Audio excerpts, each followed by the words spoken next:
Hello, good morning students. મિત્રો, આપણે chapter 4 માં લાસ્ટ લેક્ચરમાં સ્વાધ્યાયનો 10મો દાખલો અને સ્વાધ્યાયનો 25મો દાખલો આ બંને દાખલા પૂર્ણ કરેલા છે. તો હવે તેનાથી આગળ વધીએ છીએ.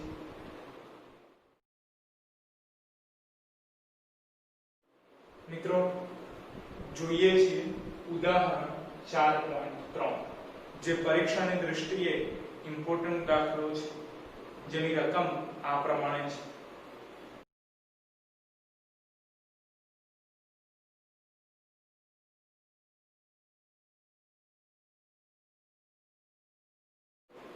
મિત્રો, ઉદાહરણ 3 ની રકમમાં તમને આપેલું છે કે કોઈ એક મોટર બોટ ઉત્તર દિશામાં ગતિ કરે છે.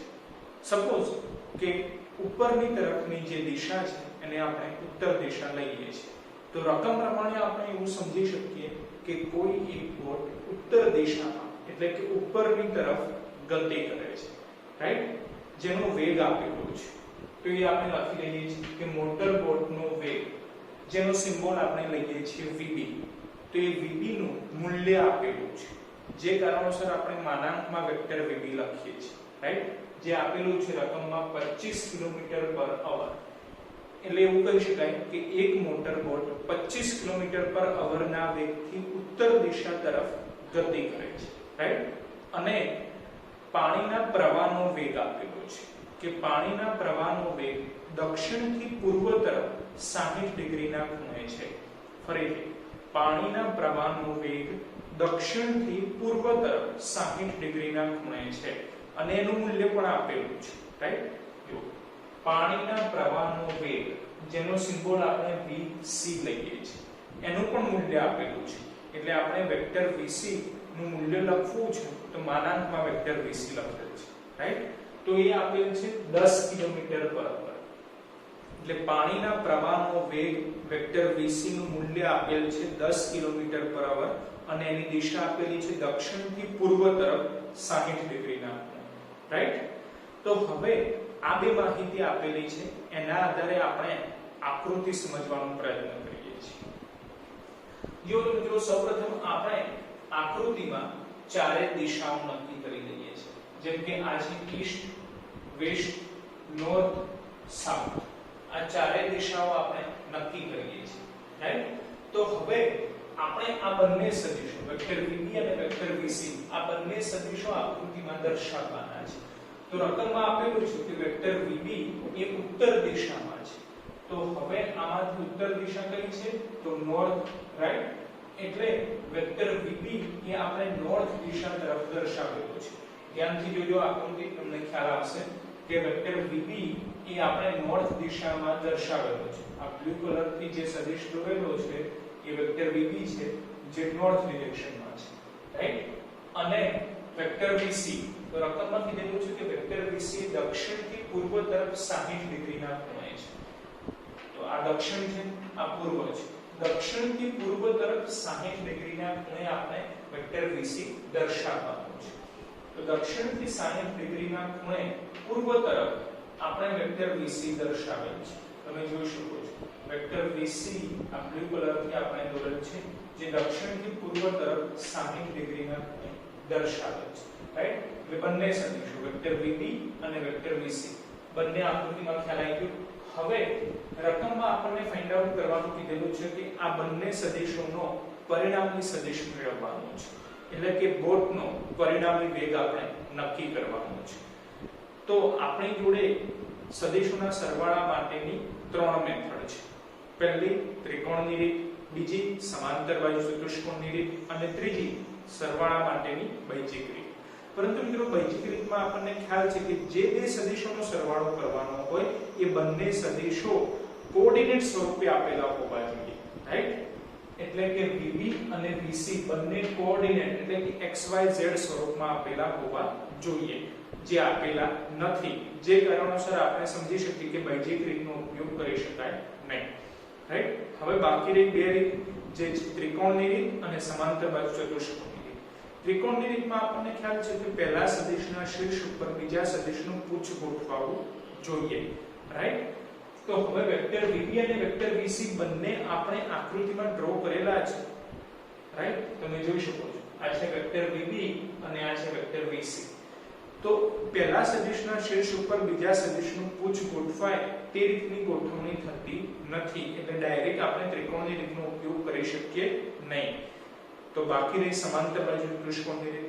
સમાંતર બાજુ ચતુષ્કોણની રીતમાં આપણને ખ્યાલ છે કે જે બે સદિશોનો આપણે સરવાળો કરવાનો છે એ બંને સદિશોના પૂછ કનેક્ટ થવા જોઈએ, રાઈટ। એટલે કે વેક્ટર VB અને વેક્ટર VC ના પૂછ કનેક્ટ થવા જોઈએ। તો જોઈએ વેક્ટર VB આ રીતે છે જેનું પૂછ આવેલું, વેક્ટર VC આ રીતે છે જેનું પૂછ આવેલું। તો આકૃતિ પરથી ખ્યાલ આવે કે વેક્ટર VB અને વેક્ટર VC બંનેના પૂછ કનેક્ટ થાય છે, જે કારણોસર આપણે સમાંતર બાજુ ચતુષ્કોણની રીતની મદદથી આપણે પરિણામી સદિશ ફાઇન્ડ આઉટ કરી શકીએ છીએ, રાઈટ। તો સમાંતર બાજુ ચતુષ્કોણની રીતમાં આપણે શું કરવું પડે કે જે સદિશ છે એના જેવો જ સદિશ સામેની સાઈડ ડ્રો કરવો પડે, મૂલ્ય અને દિશા બદલાય નહીં તે રીતે, અને એના આધારે આખું સમાંતર બાજુ ચતુષ્કોણ બનાવવું પડે, રાઈટ। જોઈએ છે તો આપણે વેક્ટર VB જેવો જ સદિશ મૂલ્ય અને દિશા બદલાય નહીં એ રીતે આપણે વેક્ટર VB જેવો સદિશ અહીંયા રેડ કલરથી દોરેલ છે, તમે જોઈ શકો છો। આ રેડ કલરની ત્રુટક લાઈનથી આપણે જે સદિશ દોરેલો છે એ છે વેક્ટર VB, જેની દિશા અને મૂલ્ય વેક્ટર VB જેટલું જ છે, જે કારણોસર આને આપણે વેક્ટર VB કહી દઈએ, રાઈટ। હવે વેક્ટર VC જેવું મૂલ્ય અને દિશા બદલાય નહીં એવી રીતે વેક્ટર VC સદિશ આપણે સામેની સાઈડ ડ્રો કરીએ છીએ। તમે જોઈ શકો છો કે આપણે રેડ કલરથી ત્રુટક લાઈન વડે વેક્ટર VC દોરેલ છે। તો એ વેક્ટર VC ની દિશા ઓરિજિનલ વેક્ટર VC જેટલી છે, મૂલ્ય પણ એના જેટલું જ છે, રાઈટ। તો હવે આપણને ખ્યાલ આવે કે એક સમાંતર બાજુ ચતુષ્કોણની રચના થઈ જેમાં આ બંને સામસામેની બાજુઓ છે વેક્ટર VC અને આ બંને સામસામેની બાજુઓ છે વેક્ટર VB, રાઈટ। તો હવે આનો પરિણામી સદિશ આપણે નક્કી કરવાનું છે। તો પરિણામી સદિશમાં સમાંતર બાજુ ચતુષ્કોણ બની જાય તે સમાંતર બાજુ ચતુષ્કોણમાં હવે આપણે ત્રિકોણની રીતે જ એપ્લાય કરવી પડે કે પહેલા સદિશના શીર્ષ ઉપર બીજા સદિશનું પૂછ ગોઠવવું જોઈએ, રાઈટ। પછી પહેલા સદિશના પૂછ અને બીજા સદિશના શીર્ષને જોડવાથી પરિણામી સદિશ મળે છે। તો તમે જોઈ શકો છો વેક્ટર VC ને આપણે ધારો કે પહેલો સદિશ ગણી લઈએ અને વેક્ટર VB ને બીજો સદિશ ગણી લઈએ, રાઈટ। તો પહેલા સદિશના શીર્ષ ઉપર બીજા સદિશનું પૂછ ગોઠવાયેલું છે, એટલે વેક્ટર VC ના શીર્ષ ઉપર વેક્ટર VB નું પૂછ ગોઠવાયેલું છે। તો હવે વેક્ટર VC ના પૂછ અને વેક્ટર VB ના શીર્ષ ને જોડવાથી પરિણામી સદિશ મળશે। તમે જોઈ શકો છો કે આ ગ્રીન કલરથી જે આપણે આ સદિશ દોરેલો છે એ પરિણામી સદિશ છે। તો હવે આપણે પરિણામી સદિશનું મૂલ્ય ફાઇન્ડ આઉટ કરવાનું છે, રાઈટ। આ ગ્રીન કલરથી જે દોરેલો છે એ પરિણામી સદિશ છે, એનું મૂલ્ય ફાઇન્ડ આઉટ કરવાનું છે।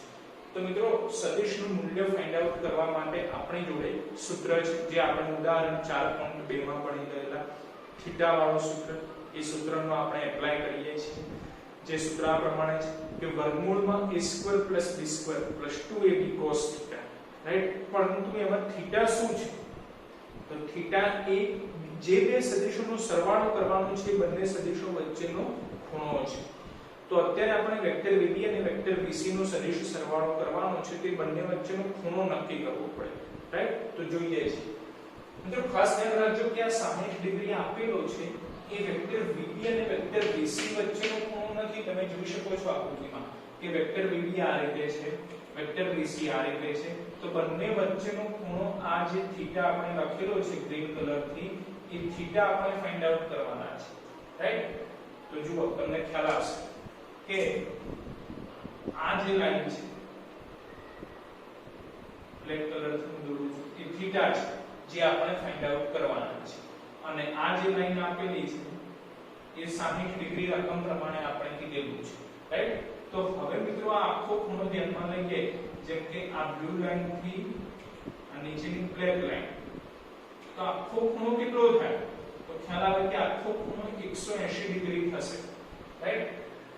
આખો ખૂણો 180 ડિગ્રી છે, આ ખૂણો 60 ડિગ્રી છે, તો 180 માંથી 60 ડિગ્રી બાદ કરીએ એટલે બાકીનો ખૂણો બે સદિશો વચ્ચેનો ખૂણો થીટા આપણને મળી જશે, રાઈટ। તેની ગણતરી આપણે અહીં દર્શાવેલી છે કે વેક્ટર VB અને વેક્ટર VC વચ્ચેનો ખૂણો થીટા જે થશે 180 - 60 = 120 ડિગ્રી। તો મિત્રો આના પરથી આપણે ધ્યાનમાં રાખવાનું છે કે વેક્ટર VB અને વેક્ટર VC વચ્ચેનો ખૂણો અત્યારે 120 ડિગ્રી જેટલો બને છે। તો હવે બે સદિશો વચ્ચેનો ખૂણો નક્કી થઈ ગયો, તો હવે આપણે મૂલ્ય શોધવાનું સૂત્ર એપ્લાય કરી શકીએ છીએ, રાઈટ। તો મૂલ્ય શોધવા માટેનું સૂત્ર R બરાબર વર્ગમૂળમાં VB² + VC² + 2VB VC cos θ A² + B² + 2AB cos θ પ્રમાણે આપણે વાપરેલું છે કે R બરાબર વર્ગમૂળમાં VB² + VC² + 2VB VC cos θ, right. તો હવે VB ની વેલ્યુ આપેલી છે 25 એટલે 25 નો વર્ગ પ્લસ VC ની વેલ્યુ આપેલી છે 10 એટલે 10 નો વર્ગ પ્લસ 2 VB 25 VC 10 θ 120 એટલે cos 120 ડિગ્રી અને એનું વર્ગમૂળ છે। હવે મિત્રો આનું સાદુરૂપ આપણે આપેલું છે, જે તમારે ખાસ ધ્યાનમાં રાખવાનું છે, કારણ કે આ ચેપ્ટર પછી આપણે જે ચેપ્ટર ચલાવીશું એ ચેપ્ટરમાં આપણે દરેક દાખલાનું આવું ડિટેલમાં સાદુરૂપ આપીશું નહીં, પરંતુ તમારે 100% આપવું પડશે પરીક્ષામાં, રાઈટ। એટલે આવું સાદુરૂપ જાતે આવડવું જોઈએ, રાઈટ। તો 25 નો વર્ગ સિમ્પલ છે 625, 10 નો વર્ગ 100, 2 એઝ ઇટ ઇઝ 25 * 10 એટલે 250 હવે cos 120 ડિગ્રી। તો મિત્રો આપણે બેઝિક મેથેમેટિક્સ ના બે લેક્ચર મૂકેલા છે, તે તમે જોશો તો તમને ખ્યાલ આવશે કે આપણે બેઝિક મેથેમેટિક્સ ના ફર્સ્ટ લેક્ચરમાં જુદી જુદી ટ્રિગોનોમેટ્રિક ના એંગલ્સ માટેની વેલ્યુઝ મૂકેલી છે। તો એ ટેબલ તમારે જોવું, જેના આધારે તમને ખ્યાલ આવશે કે cos 120 sin 120 આ દરેકની વેલ્યુ કેવી રીતે ફાઇન્ડ આઉટ કરી શકાય અને કેટલી મળે છે એ આપણે એમાં લખેલું છે। તેના આધારે મિત્રો આપણે યાદ રાખવાનું કે cos 120 જેની વેલ્યુ થશે -1/2, રાઈટ। તો સિમ્પલ છે 625 + 100 એટલે કે 725, પછી પ્લસ માઈનસ બની જશે માઈનસ, 2 કેન્સલ થઈ જશે, બાકી રહેશે 250, રાઈટ। તો 725 માંથી 250 જાય એટલે 475, પરંતુ તેનું વર્ગમૂળ તો છે જ, તો મિત્રો 475 નું વર્ગમૂળ લેશો એટલે એપ્રોક્સિમેટલી આન્સર આવશે 21.8 અને એકમ છે કિલોમીટર/અવર, રાઈટ। તો આના આધારે મિત્રો ખ્યાલ આવે કે આ જે ગ્રીન કલરનો આપણે પરિણામી સદિશ દોરેલો છે, જે વેક્ટર VB અને વેક્ટર VC નો પરિણામી સદિશ, જે મોટર બોટનો પરિણામી વેગ કહી શકાય, એનું મૂલ્ય કેટલું મળ્યું તો 21.8 કિલોમીટર/અવર જેટલું મળે છે। હવે આ પરિણામી સદિશ વેક્ટર R જે મોટર બોટનો પરિણામી વેગ છે, એની દિશા આપણે ફાઇન્ડ આઉટ કરવી છે કે કઈ દિશામાં છે, રાઈટ। તો એના માટે આપણે દિશા ફાઇન્ડ આઉટ કરવા માટે આપણી જોડે tan θ નું સૂત્ર છે। જો આપણે આ ગ્રીન કલરનું જે પરિણામી સદિશ દેખાય છે, ગ્રીન કલરનું જે પરિણામી સદિશ, એ પરિણામી સદિશ પહેલા સદિશ વેક્ટર VB સાથે જે ખૂણો બનાવે છે એ આપણે ફાઇન્ડ આઉટ કરવો છે।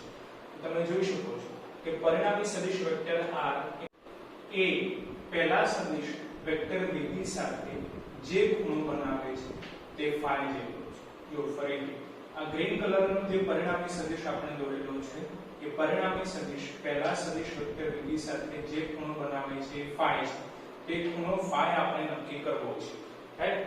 તો મિત્રો આપણને ખ્યાલ છે કે ઉદાહરણ 4.2 માં આપણે સૂત્ર ભણી ગયેલા tan આલ્ફા વાળું, જેમાં આપણે નક્કી કરેલું કે એ સૂત્ર ક્યારે વાપરવું, તો પરિણામી સદિશ પહેલા સદિશ સાથે જે ખૂણો બનાવે એ છે phi જેટલો, તો એ શોધવા માટેનું આપણી જોડે સૂત્ર છે, રાઈટ, જે આ પ્રમાણે છે। તો દિશા ફાઇન્ડ આઉટ કરવાની છે, તો tan phi બરાબર મિત્રો જે સૂત્ર ઉદાહરણ 2 માં આપણે વાપરેલું એ આ પ્રમાણે હતું કે બીજો સદિશ એટલે કે b sin θ upon પહેલો સદિશ એટલે કે a પ્લસ બીજો સદિશ એટલે કે b cos θ। તો મિત્રો આ સૂત્ર તમારે યાદ રાખવાનું, b sin θ upon a plus b cos θ, b એટલે બીજો સદિશ, a એટલે પહેલો સદિશ, રાઈટ। તો મિત્રો અત્યારે પહેલો સદિશ VB લેવાનો એટલે a તરીકે તમારે VB લખવાનું, રાઈટ, અને બીજો સદિશ એટલે કે b તરીકે તમારે VC લેવાના છે, બરાબર છે। તો b sin θ એટલે કે VC sin θ upon a plus b એટલે કે VB plus VC cos θ, right. સૂત્ર સેટ થઈ ગયું। તો હવે આના ઉપરથી આપણે phi ફાઇન્ડ આઉટ કરવાના છે, તો tan સામે જાય એટલે tan ઇન્વર્સ બની જશે, રાઈટ।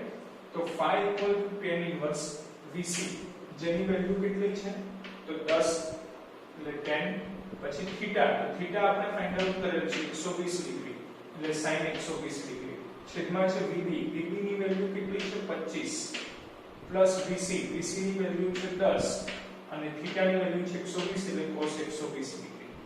તો હવે મિત્રો ફરીથી sin 120 અને cos 120 ડિગ્રીની રિક્વાયરમેન્ટ છે. તેના માટે આપણે હમણાં કીધું કે બેઝિક મેથેમેટિક્સ નો લેક્ચર જુઓ, જેમાંથી તમને અલગ અલગ ટ્રિગોનોમેટ્રિકની અલગ અલગ એંગલ માટેની વેલ્યુઝ કેવી રીતે ફાઇન્ડ આઉટ કરવી અને કેવી રીતે યાદ રાખવી એ આપણે અલગથી એક લેક્ચરમાં દર્શાવેલું છે. તેના આધારે મિત્રો આપણે ધ્યાનમાં લઈએ છીએ કે tan inverse as it is tan as it is અને sin 120 ડિગ્રીની value √3/2 upon 25 plus tan cos 120 ડિગ્રીની વેલ્યુ તો -1/2, રાઈટ? તો ઇક્વલ ટુ tan ઇન્વર્સ. હવે મિત્રો આનું સાદું રૂપ આપવાનું છે, જે કેવી રીતે આપીએ છીએ ધ્યાન આપજો કે tan/2 કરીએ છીએ તો tan/2 એટલે 5 મળશે. પછી √3 નો આન્સર તમે કેલ્ક્યુલેટર વડે લાવો તો 1.73 મળશે. તો જ્યારે 5 ગુણ્યા 1.73 કરશો ત્યારે આન્સર આવશે 8.65, રાઈટ? હવે છેદમાં તો પ્લસ માઈનસ માઈનસ થઈ જશે, બરાબર છે? અને 10 ભાગ્યા 2 એટલે કે 5. તો સિમ્પલ છે, 25 માંથી 5 બાદ કરવા પડશે, જે મળશે 20 એટલે છેદમાં 20. તો હવે જ્યારે 8.65 ભાગ્યા 20 તમે કેલ્ક્યુલેટર વડે કરશો તો આન્સર આવશે 0.4325. એટલે આગળ tan inverse as it is આનો ભાગાકાર 0.4325. તો હવે મિત્રો આપણે બેઝિક મેથેમેટિક્સ ના સેકન્ડ પાર્ટમાં વિડિયો બનાવેલો છે કે નેચરલ ટેન્જન્ટ, નેચરલ સાઇન વગેરે વેલ્યુઝ આપણે કેવી રીતે ફાઇન્ડ આઉટ કરી શકીએ છીએ. તો એનો ઉપયોગ કરીને આપણે tan ઇન્વર્સ 0.4325 જ્યારે ફાઇન્ડ આઉટ કરીશું નેચરલ ટેન્જન્ટ માંથી ત્યારે એપ્રોક્સિમેટલી આપણને એંગલ મળે છે 23.4 ડિગ્રી, રાઈટ? 23.4 ડિગ્રી. તો મિત્રો અત્યારે આપણે કહી શકીએ કે જે પરિણામી સદિશ છે એટલે કે VB અને VC નો પરિણામી સદિશ એટલે કે મોટર બોટનો પરિણામી વેગ, એ પરિણામી વેગ આ ગ્રીન કલરનો છે કે જેનું મૂલ્ય કેટલું છે 21.8 કિલોમીટર બરાબર. અને એ પરિણામી સદિશ એ વેક્ટર VB સાથે જે ખૂણો બનાવે છે phi જેટલો છે, જે કેટલો મળે 23.4 ડિગ્રી જેટલો મળે. તો હવે આના આધારે મિત્રો એની દિશા આપણે કઈ કહી શકીએ? તો સિમ્પલ છે કે જે રીતે આપણે વેક્ટર VC માટે રકમમાં આપેલું કે દક્ષિણથી પૂર્વ તરફ 60 ડિગ્રીના ખૂણે છે, રાઈટ? તો એવી રીતે આપણે કહી શકીએ કે ઉત્તરથી પૂર્વ તરફ 23.4 ડિગ્રીના ખૂણે છે. પરિણામી સદિશ જે ગ્રીન કલરનો છે, જે વેક્ટર r છે, જે મોટર બોટનો પરિણામી વેગ છે, એ ઉત્તરથી પૂર્વ તરફ phi જેટલા ખૂણે છે અને phi કેટલો મળે 23.4 ડિગ્રીના ખૂણે છે, રાઈટ? તો મિત્રો આના આધારે આપણે કહી શકીએ કે મોટર બોટનો પરિણામી વેગ એ ઉત્તરથી પૂર્વ તરફ 23.4 ડિગ્રીના ખૂણે મળે છે અને જેનું મૂલ્ય કેટલું છે તો 21.8 કિલોમીટર/અવર જેટલું છે, રાઈટ? હવે મિત્રો આપણે સ્કૂલની એપ ના ડાઉનલોડ સેક્શનમાં આ ઉદાહરણનું સોલ્યુશન મૂકેલું છે. એમાં આ દિશા શોધવા માટેની અલગ મેથડ વાપરેલી છે, જેમાં આપણે ઉદાહરણ 2 માં sin θ માટેનું એક સૂત્ર ભણી ગયેલા. છેલ્લો પાઠ તમે યાદ કરો તો તમને ખ્યાલ આવશે કે sin θ નો નિયમ. તો એ sin θ નું સૂત્ર ભણી ગયેલા ઉદાહરણ 2 માં એના આધારે PDF માં જે સોલ્યુશન મુકાયેલું છે એ sin θ ના સૂત્રના આધારે આ દિશા ફાઇન્ડ આઉટ કરેલી છે. અને આપણે આ બોર્ડ ઉપર જે મેથડ વાપરેલી છે tan θ નું સૂત્ર એપ્લાય કરેલી વાપરેલી છે, પરંતુ બંને મેથડ જુદી જુદી છે. ધેટ મીન્સ કે બંને સૂત્રો જુદા જુદા છે. PDF માં જે સૂત્ર છે એ sin θ વાળું છે અને તમે અહીં વિડિયોમાં જોઈ શકો છો એ સૂત્ર tan θ વાળું છે. તેમ છતાં બંને સૂત્રો અલગ અલગ છે, તેમ છતાં બંને સૂત્રોથી આન્સર એક જ આવે છે 23.4 ડિગ્રી. તો મિત્રો આપણે અલગ મેથડ એટલા માટે વાપરી કે જેથી તમે સમજી શકો કે સૂત્ર આપણે ગમે તે વાપરી શકીએ છીએ, પણ જો સૂત્ર કમ્પ્લીટ વપરાયેલું હોય, એપ્લાય કમ્પ્લીટ કરેલું હોય તો આન્સરમાં કોઈ ચેન્જ આવતો નથી, રાઈટ? તો મિત્રો તમને એક જ દાખલાની બે અલગ અલગ રીત મળી શકે એના માટે આપણે વિડિયો લેક્ચરમાં અલગ મેથડ વાપરેલી છે, રાઈટ?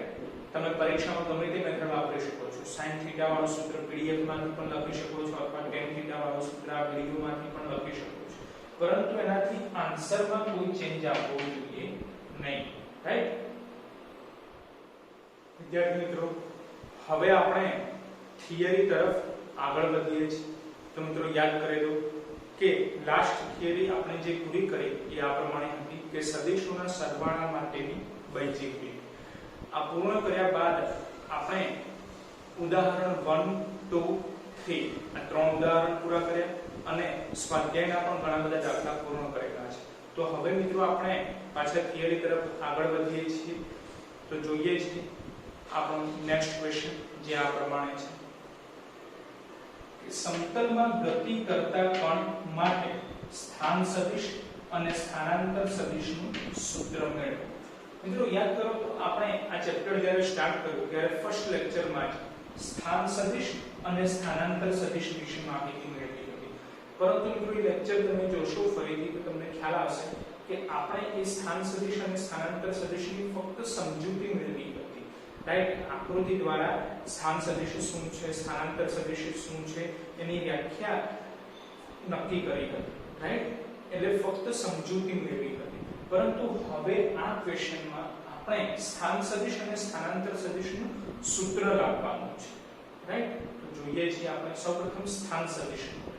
જો તમે જોઈ શકો છો કે સાઈડમાં આપણે બે આકૃતિ દોરેલી છે, એમાંથી અત્યારે ફક્ત આ પહેલી આકૃતિ ધ્યાનમાં લઈએ છીએ જે સ્થાન સદિશ માટેની આકૃતિ છે અને આ બીજી આકૃતિ જે છે સ્થાનાંતર સદિશ માટેની છે, રાઈટ। તો સૌપ્રથમ આપણે સ્થાન સદિશ માટેની આકૃતિ ધ્યાનમાં લઈએ છીએ।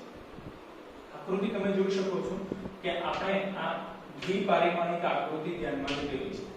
આ x અક્ષ છે અને આ y અક્ષ જેનું ઉગમ બિંદુ O જેટલું છે, રાઈટ। તો હવે આપણે એવું ધ્યાનમાં લઈએ છીએ કે આ xy સમતલમાં કોઈ એક બિંદુ P આવેલું છે। આ બિંદુ P ના યામ કેટલા છે તો x y યામ છે, રાઈટ।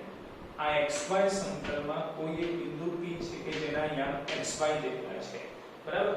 હવે બિંદુ P નું સ્થાન નક્કી કરવા માટે આપણે સ્થાન સદિશ દોરીએ છીએ।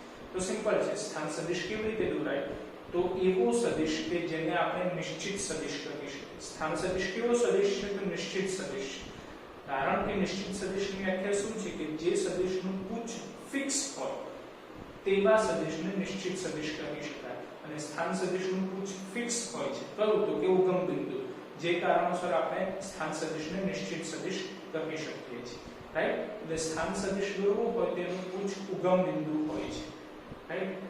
તો ઉગમ બિંદુમાંથી આપણે સદિશ ડ્રો કરી લઈએ છીએ એટલે વેક્ટર OP મળી જશે। આ વેક્ટર OP શું છે સ્થાન સદિશ જે છે વેક્ટર R, જે બિંદુ P નું ઉગમ બિંદુ O ની સાપેક્ષે સ્થાન દર્શાવે છે, રાઈટ। મિત્રો આ બધી થિયોરેટિકલ ચર્ચા આપણે સ્થાન સદિશ નો જે થિયોરેટિકલ લેક્ચર ધ્યાનમાં લીધો હતો, જે હમણાં જ આપણે કીધું કે ચેપ્ટર 4 નો ફર્સ્ટ લેક્ચર જેમાં આપણે સ્થાન સદિશ વિશેની સમજૂતી ધ્યાનમાં લીધી હતી, એમાં આ બધી થિયોરેટિકલ વાત આપણે કરી હતી, રાઈટ। પરંતુ અત્યારે આપણે આ સ્થાન સદિશ વેક્ટર R નું ફક્ત સૂત્ર ધ્યાનમાં લેવાનું છે ખાસ, બરાબર છે। તો આપણે બિંદુ P નું સ્થાન નક્કી કરવા માટે સ્થાન સદિશ ડ્રો કરી લઈએ છીએ જે થશે વેક્ટર OP બરાબર વેક્ટર R, રાઈટ। હવે આ જે સ્થાન સદિશ છે વેક્ટર R એના આપણે બે લંબ ઘટકો ધ્યાનમાં લઈએ છીએ। તો સિમ્પલ છે, આપણે સદિશોનું તેના લંબ ઘટકોમાં વિભાજન આ થિયરી પણ જે IMP છે પૂર્ણ કરેલી છે એના આધારે આપણે સમજી શકીએ કે આ સ્થાન સદિશ વેક્ટર R ના બે ઘટકો પાડવા છે। તો વેક્ટર R ના બે ઘટકોમાંથી એક ઘટક આપણે x અક્ષની દિશામાં પાડી દઈએ છીએ અને બીજો ઘટક આપણે y અક્ષની દિશામાં પાડી દઈએ છીએ। તમે જોઈ શકો છો વેક્ટર R નો એક ઘટક જે આપણે બ્લુ કલરથી દોરેલો છે જે x અક્ષની દિશામાં છે, અને વેક્ટર R નો બીજો ઘટક જે પણ આપણે બ્લુ કલરથી દોરેલો છે જે y અક્ષની દિશામાં છે, રાઈટ। હવે સિમ્પલ છે કે x અક્ષની દિશામાં ઘટક હોય તેનો એકમ સદિશ આપણે i કેપ લઈએ છીએ, y અક્ષની દિશામાં ઘટક હોય તેનો એકમ સદિશ આપણે j કેપ લઈએ છીએ।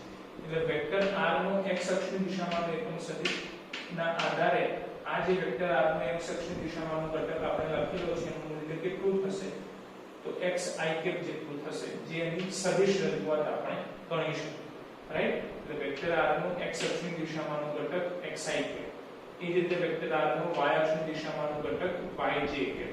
તો આ બે ઘટકો મળીને વેક્ટર R ના બે ઘટકો xi કેપ અને yj કેપ, રાઈટ। પરંતુ મિત્રો આપણને ખ્યાલ છે કે સદિશને આપણે ગમે ત્યાં ડ્રો કરી શકીએ છીએ, ફક્ત કન્ડિશન એ છે કે મૂલ્યની દિશા બદલાવવું જોઈએ નહીં। તો xi કેપ જેવો સદિશ મૂલ્યની દિશા બદલાય નહીં એ રીતે આપણે સામેની તરફ દોરેલ છે રેડ કલરની ત્રુટક લાઈન વડે, રાઈટ. અને yj કેપ જેવો સદિશ મૂલ્યની દિશા બદલાય નહીં તે રીતે આપણે તેની સામેની તરફ રેડ કલરની ત્રુટક લાઈન વડે દર્શાવેલ છે. તો કહી શકાય કે આ xi કેપ છે તો આપણે xi કેપ છે, આ yj કેપ છે તો આપણે yj કેપ છે, રાઈટ. કારણ કે હવે તમે સદિશોના સરવાળા માટેની ત્રિકોણની રીત પણ તમે જોઈ શકો છો. જેમ કે આ xi કેપ જો પહેલો સદિશ હોય તો એના શીર્ષ ઉપર yj કેપ એટલે કે બીજા સદિશનું પૂછ ગોઠવાયેલું છે.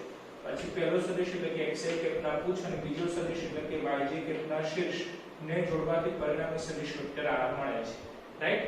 એટલે કહી શકાય કે વેક્ટર r ના જ બે ઘટકો છે. કયા કયા? xi કેપ અને yj કેપ. જેના આધારે ઉલટું પણ આપણે કહી શકીએ કે જો xi કેપ અને yj કેપ નો આપણે સરવાળો કરીએ તો પરિણામી સદિશ વેક્ટર r મળે છે, રાઈટ.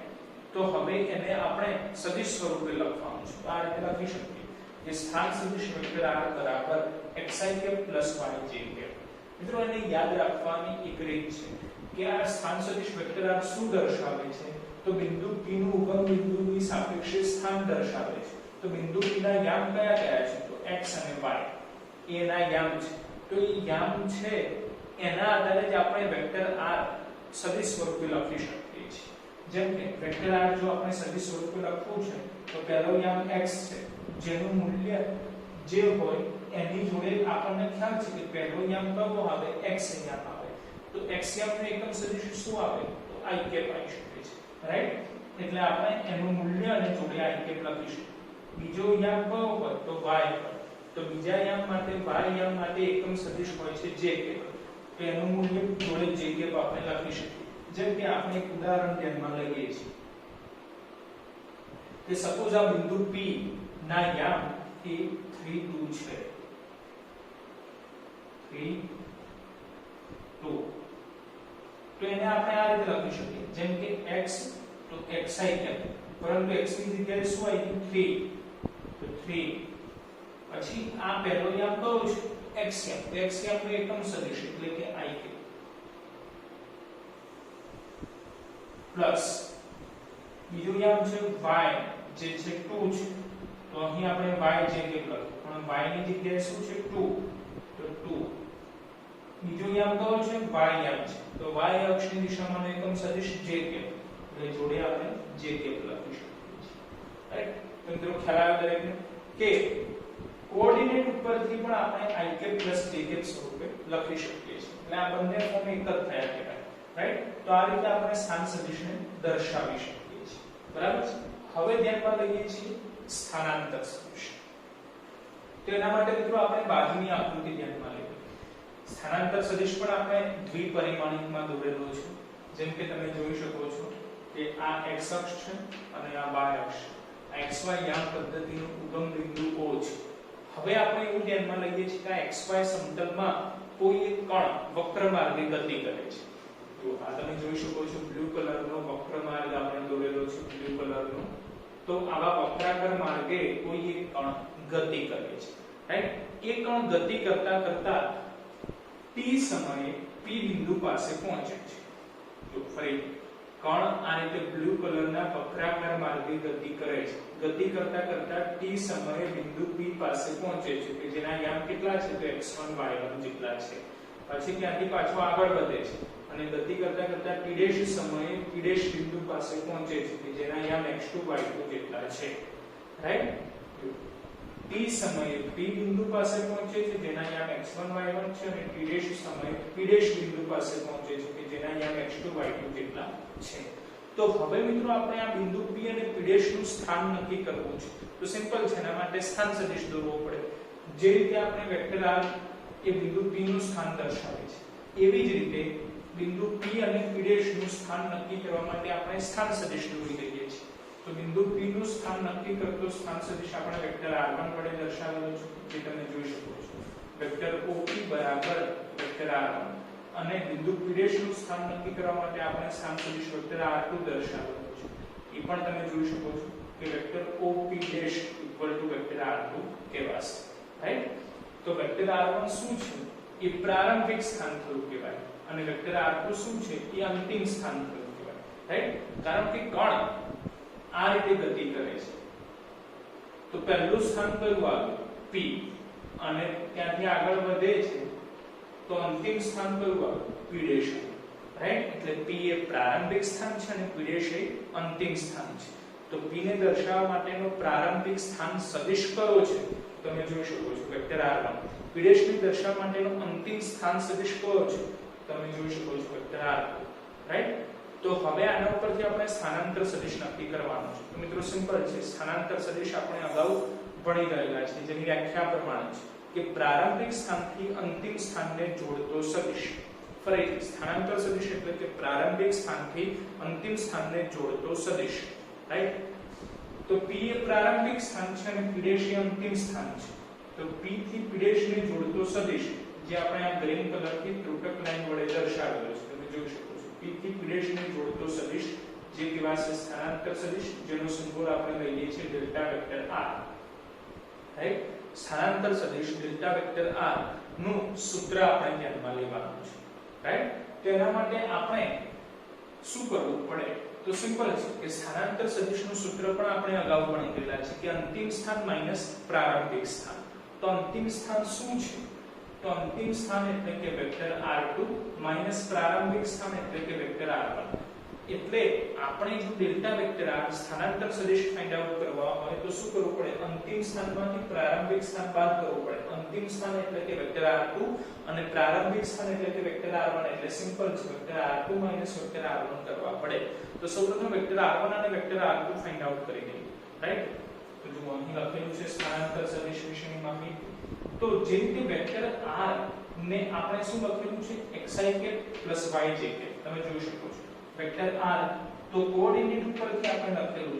છે xi કે yj કે એ જ રીતે વેક્ટર r1 ના કોઓર્ડિનેટ છે આપણી જોડે x1 y1 વેક્ટર r2 ના પણ કોઓર્ડિનેટ છે x2 y2 તો એના ઉપરથી શું એને આપણે સદિશ સ્વરૂપે લખી શકીએ સિમ્પલ છે કે વેક્ટર r1 તેના અહીંયા x1 y1 છે તો એને સદિશ સ્વરૂપે આ રીતે લખાશે કે vector r1 x1 ik y1 j અને વેક્ટર r2 ના અહીંયા x2 y2 છે તો એને સદિશ સ્વરૂપે આ રીતે લખાશે કે vector r2 x2 ik y2 j right તો હવે વેક્ટર r1 અને વેક્ટર r2 બંને સદિશ સ્વરૂપે મળી ગયા તો એમાંથી આપણે વેક્ટર r2 વેક્ટર r1 કરીશું અંતિમ સ્થાન માઈનસ પ્રારંભિક સ્થાન ત્યારે સ્થાનાંતર સદિશ ડેલ્ટા વેક્ટર r મળી જશે રાઈટ તો સ્થાનાંતર સદિશ delta vector r vector r2 vector r1 equal to vector r2 ની value x2 ik y2 j minus as it is vector r1 ની વેલ્યુ જે છે x1 ik y1 j right હવે મિત્રો આપણે આ બે સદિશો વેક્ટર r2 વેક્ટર r1 આ બંને સદિશોની બાદબાકી કરવી છે તો મિત્રો આપણે અગાઉ કીધેલું છે કે જ્યારે પણ બે સદિશોની બાદબાકી અથવા સરવાળો કરવો હોય તો આપણી જોડે મેથડ છે કે જો બંને સદિશો જે બે સદિશોનો સરવાળો અથવા બાદબાકી કરવી છે એ બંને સદિશોના જો કોઓર્ડિનેટ સ્વરૂપ આપેલા હોય એટલે કે xyz ij કે સ્વરૂપ આપેલું હોય તો સિમ્પલ આપણે બેઝિક રીતનો ઉપયોગ કરી શકીએ જે આ પ્રમાણે છે કે એક્સિયમ માંથી એક્સિયમ બાદ કરવા અથવા સરવાળો કરવો હોય તો એક્સિયમ માં એક્સિયમ ઉમેરવા yમ માઈનસ ym સરવાળો કરવો હોય તો ym પ્લસ ym આપણે કરી શકીએ છીએ જે દ્વિપરિમાણમાં પણ શક્ય છે એટલે xy કોઓર્ડિનેટ માટે પણ અને ત્રિપરિમાણ એટલે xyz કોઓર્ડિનેટ માટે પણ શક્ય છે રાઈટ તો આપણે આમાંથી i કેપ કોમન કાઢીએ છીએ જો i કેપ કોમન કાઢીએ તો x2 x1 લખી શકાય એટલે x2 x1 i cap common એ જ રીતે j કેપ કોમન કાઢીએ છીએ જો j કેપ કોમન કાઢીએ તો y2 y1 લખી શકીએ એટલે y2 y1 j cap common right એટલે xm ની બાદબાકી પ્લસ ym ની બાદબાકી રાઈટ તો હવે મિત્રો x2 x1 તો x2 એ શું કહેવાશે અંતિમ સ્થાન નો ફક્ત x ઘટક અને x1 એ શું છે તો પ્રારંભિક સ્થાનનો ફક્ત x ઘટક રાઈટ તમે જોઈ શકો છો x2 y2 એ શું છે અંતિમ સ્થાન છે અને x1 y1 એ શું છે પ્રારંભિક સ્થાન છે તો સિમ્પલ છે કે અંતિમ સ્થાનનો x ઘટક x2 માઈનસ પ્રારંભિક સ્થાનનો x ઘટક એટલે કે x1 બંનેની બાદબાકી કરીશું તો પરિણામી સદિશ એટલે કે સ્થાનાંતર સદિશ ડેલ્ટા વેક્ટર r નો ફક્ત x ઘટક આપણને મળશે તો x2 x1 તો અંતિમ સ્થાન માઈનસ પ્રારંભિક સ્થાન, અંતિમ સ્થાન માઈનસ પ્રારંભિક સ્થાન એટલે સ્થાનાંતર કરી શકાય, પરંતુ અહીં x નો જ બાદબાકી આપણે કરેલી છે એટલે કે x ની બાદબાકી કરેલી હોવાથી એ ફક્ત x ઘટક દર્શાવે છે એવું આપણે કહી શકીએ, રાઈટ? એટલે એને આપણે ડેલ્ટા x વડે લખીએ છીએ. જે રીતે વેક્ટર r2 વેક્ટર r1 એટલે અંતિમ સ્થાન માઈનસ પ્રારંભિક સ્થાન, તો ડેલ્ટા વેક્ટર r જે સ્થાનાંતર સદિશ આપે, એવી જ રીતે x2 x1 એટલે કે અંતિમ સ્થાન માઈનસ પ્રારંભિક સ્થાન જે ડેલ્ટા x આપશે, right? I cap as it is plus y2 y1 એટલે કે અંતિમ સ્થાનનો y ઘટક એટલે કે y2 પ્રારંભિક સ્થાનનો y ઘટક એટલે કે y1, બંનેની જો બાદબાકી કરીએ તો અંતિમ સ્થાન માઈનસ પ્રારંભિક સ્થાન એટલે મળશે ડેલ્ટા y અને જોડે j cap as it is, right? તો મિત્રો આ જે સૂત્ર મળ્યું ડેલ્ટા વેક્ટર r એટલે કે સ્થાનાંતર સદિશનું સૂત્ર છે. એ સ્થાનાંતર સદિશનું ડેલ્ટા વેક્ટર r નું સૂત્ર આપણે આ રીતે યાદ રાખવાનું કે અંતિમ સ્થાન અને પ્રારંભિક સ્થાન ના x યામની બાદબાકી કરીએ તો સ્થાનાંતર સદિશનું x ઘટક ડેલ્ટા x મળી જશે અને અંતિમ સ્થાન નો y ઘટક અને પ્રારંભિક સ્થાનનો y ઘટક બંનેની જો બાદબાકી કરીએ તો સ્થાનાંતર સદિશ ડેલ્ટા વેક્ટર r નો y ઘટક ડેલ્ટા y આપણને મળી જશે. તો મિત્રો આ ક્વેશ્ચનના આધારે આપણે હવેથી સ્થાન સદિશનું આ સૂત્ર અને સ્થાનાંતર સદિશનું આ સૂત્ર યાદ રાખવું, રાઈટ?